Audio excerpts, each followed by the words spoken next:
Banguista. Deixa eu fazer uma pergunta idiota rapidinho, Marcos. Sim, claro. Estrelas surgem ainda? Esse é outra grande falácia. Eles dizem assim, nebulosas são grandes maternidades de estrelas, temos milhões e milhões de estrelas formando lá.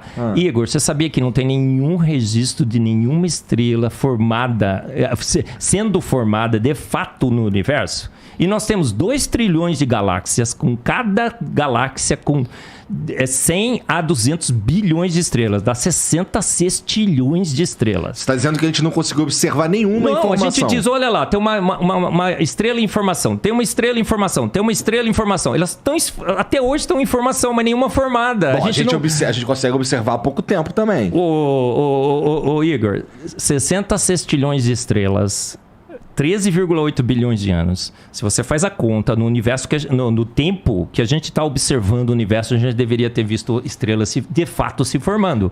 A nebulosa, o que acontece com a nebulosa? Tem uns pontos lá luminosos, é gás sobre alta temperatura e pressão que está emitindo. A própria nebulosa já é um fenômeno sobrenatural.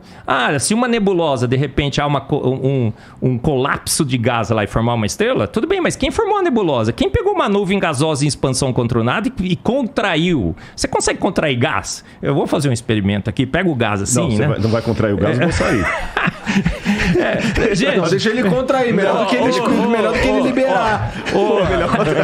Ô Igor, eu sou químico, a gente estuda em físico-química a dinâmica de partículas. A gente sabe que gás em expansão controlada devia continuar em expansão controlada forever and ever, não é? Eternamente.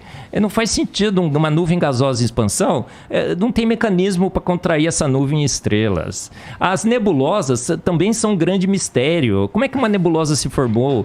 Como que os buracos negros supermassivos que nós temos no interior das galáxias, que estabilizam as galáxias, como aquela coisa se formou ali? A estrutura toda do universo mostra uma inteligência absurda. As 26 constantes universais que calibram as forças, as 3 forças da natureza, tudo é trino na natureza, né, Rodrigo? São 3 forças, são 3 partículas subatômicas, são 3 partículas atômicas. E essas 3 forças são calibradas por 26 constantes universais. E o ajuste é tão fino que se você mudar qualquer uma dessas constantes, uma casinha que for depois da vírgula, o universo todo se desfaz. Então, por isso que eu não creio em Deus.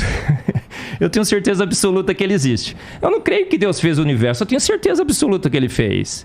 Por quê? Porque eu não posso negar. É química demais para desconfiança de menos. É evidente demais que o universo foi feito pronto há poucos anos atrás e bate de novo com a Bíblia, viu, Igor? A Bíblia diz em Salmos 33:9, porque ele ordenou e de pronto tudo foi formado. Em 33:6, Salmos 33:6 está assim, ele soprou o universo com o sopro de sua boca. Então Deus falou assim, haja universo, e o universo foi formado. Vocês já pararam para pensar, tá bom, Deus fez, apareceu o universo. De onde que veio Deus? Aí entra na área da filosofia. Aí é uma pira que não dá, né? Uma vez eu estava na Universidade Presbiteriana Mackenzie dando uma palestra, veio um filósofo e falou assim, professor, tudo que você falou aí é muito legal e tal, mas você não consegue me responder essa pergunta. Quem criou Deus? Mas o Igor, essa é uma pergunta filosoficamente equivocada. Sim. Um bom filósofo jamais faria essa pergunta, não é, Rodrigo? Não, e ela é feita... Eu ia até trazer... Acho que eu te dei outra vez o meu livro, O Ceticismo da Fé. Sim. Dei pra minha mãe, inclusive. Eu ia trazer outro hoje, mas ficou tudo na Jovem Pan lá, viu, de manhã. Tá, mas eu vou trazer da próxima vez. Aí entra na área da filosofia. Permita-me falar o nome Big Bang aqui para me referir apenas ao start inicial do universo. Claro. Sem entrar nos pressupostos químicos e físicos que não é minha área. O que havia antes do Big Bang? Ou seja, desse start inicial? O nada. É o nada absoluto. Porque um ponto de comum acordo entre ateus e design inteligente, eu acho que qualquer um concordaria comigo no sentido seguinte. Antes do ponto inicial do Big Bang, não havia gravidade, não havia tempo, não havia espaço. Não tinha nada. Não tinha nada. Era o nada absoluto. tá certo? Mas aí vamos partir de uma questão filosófica que é repetida por vários, desde Parmênides na Grécia Antiga, que os latinos traduziram como ex nihilo nihil fit, do nada, nada se faz. Se não havia nada, por que hoje há algo ao invés de nada? Então, é mais lógico supor que havia algo. Agora, esse algo que havia, para formar tudo que existe, tem que ser um algo que não está preso ao tempo, porque o tempo veio depois dele. Esse algo não pode estar preso ao espaço, porque o espaço veio depois dele. Ele não pode estar preso à gravidade, ele não pode estar preso a nada.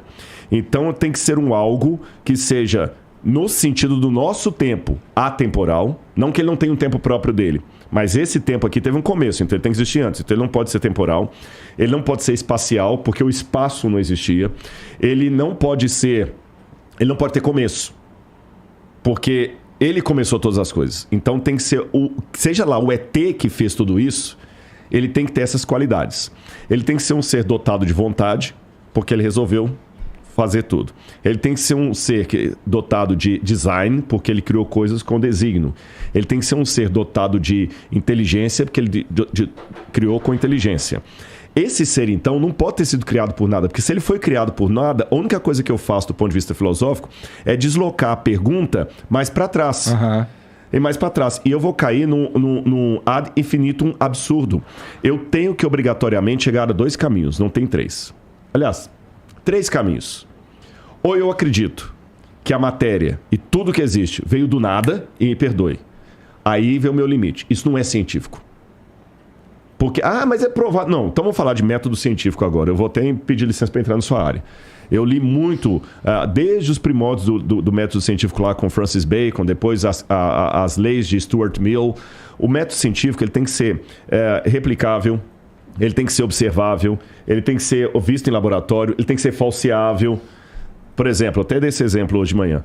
Como é que eu posso provar para você que gasolina de carro não funciona para avião? É simples, é falseável. Você pega a gasolina do carro e colocar lá. Agora, não é falseável dizer para você que Santos Dumont estava sem cueca quando ele se suicidou. Não tem como voltar lá e verificar isso. Tá certo? Então, dizer que que tudo pode surgir do nada, sem um agente que provoque isso não é nem falseável, nem científico, nem laboratorial, nem filosófico. Mas nem os caras que pensam no Big Bang como o início de tudo, eu já os vi falando que eles não fazem ideia do que causou o Big Bang. Exatamente, mas só quando eles falam assim, existe uma diferença. Quando a frase, olha as 2 frases. Não faço ideia do que causou o Big Bang. Um agnóstico pode falar isso. Beleza. Você está sendo honesto. Não faço ideia. Mas só dele falar não faço ideia do que causou, ele já está admitindo que houve que um causador. Algo causou. E pelo menos ele está admitindo que algo causou. Ele não faz ideia de quem que é. Se é um ET, se é o ET de Varginha, se é o Bilu, se é o Deus da Bíblia. Mas ele admite que algo causou. O problema é o outro, puro, que fala o seguinte, nada causou.